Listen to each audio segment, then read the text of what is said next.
Hi, David Lee here from StoriesThatChange.com. So this is an example of using a story to start off a training program, and to start it off in a way that hopefully gets the participants' attention because, number one, it's a story and people like stories, but also because it speaks to what's in it for them, why it will be worth it to them to listen to this material. It's also an example of using a story to hopefully create some discord or some anxiety, because it taps into both pain that they might be having as well as concern, like, ooh, is this happening to me? It's also an example of using a story to challenge people without being challenging and confrontational, because as you hear the story, you'll notice that one of the managers that's in the story is doing a lousy job at managing, but he doesn't think he is being a lousy manager. And so this is a way of using a story to get that point across to people in the seminar who might think that they're doing a great job, and the fact that they're getting bad performance is all about their team and nothing about them.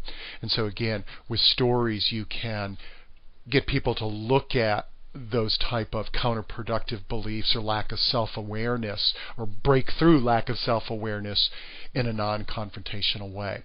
So you're about to hear the story. Actually, one thing before you hear the story, it might sound a little slow, and it actually felt a little slow to me as I was telling it. It was actually kind of a tough group.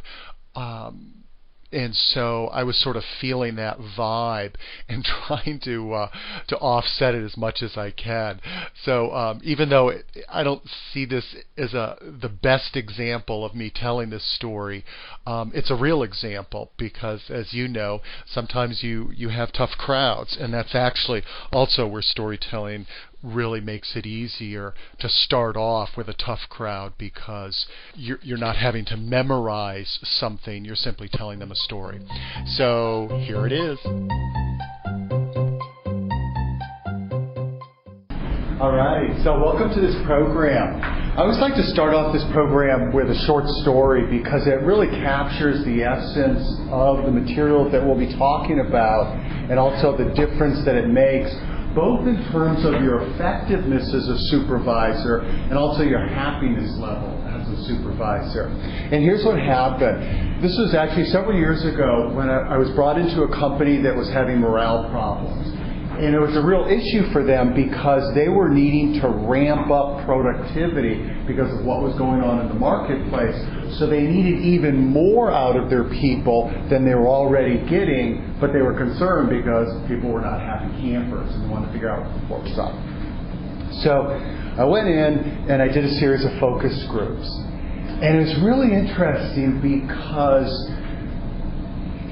my experience doing the focus groups demonstrated what Gallup's research showed in a big way. How many of you know about Gallup's research about the factors that bring out the best in people?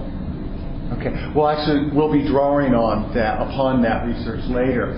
But one of the other big takeaways from Gallup's research was it's all about the boss. It's all about the manager.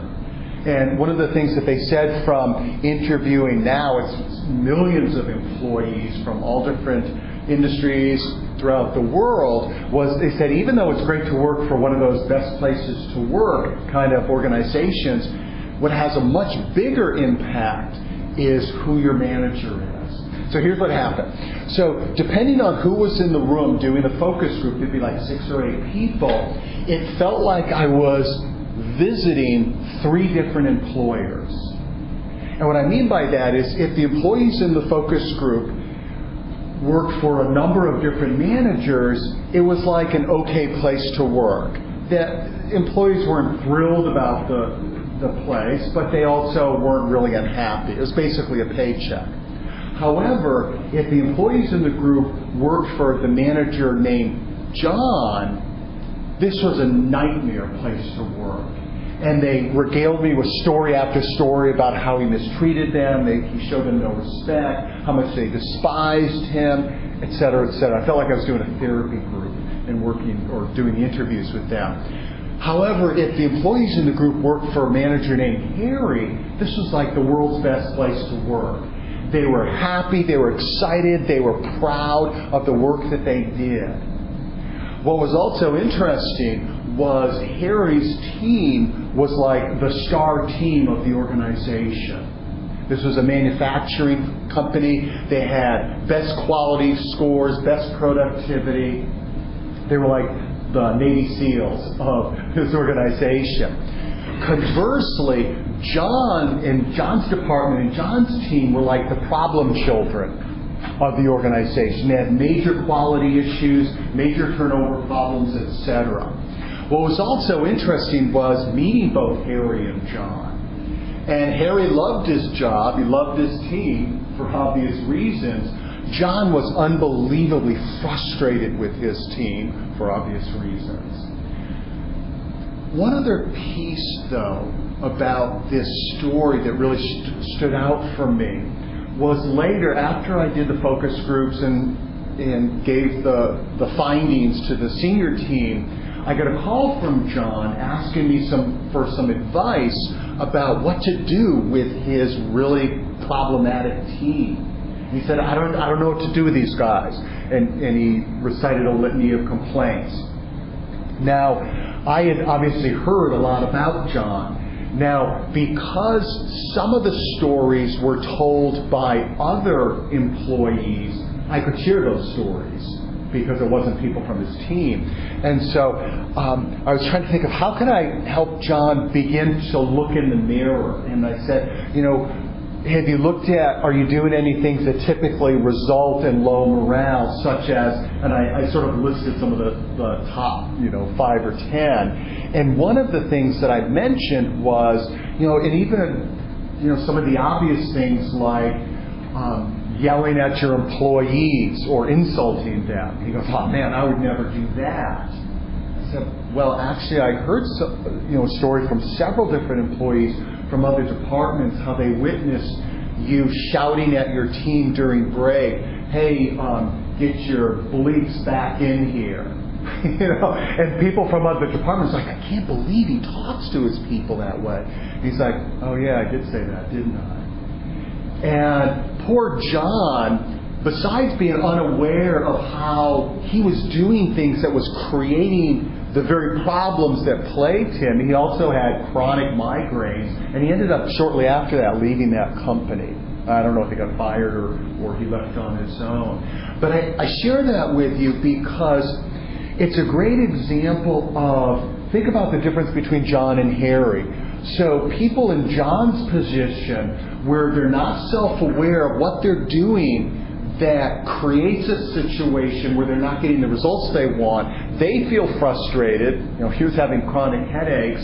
He was also under the microscope with senior leadership because he wasn't getting good results. His team was really frustrated and upset. His employer wasn't getting good outcomes. And then you compare Harry, where he was having a great time because he knew how to bring out the best in his people. His people were having a great time, and he was really providing tremendous value for his employer. So the types of things that we'll be talking about today will help you be more like Harry and less like John.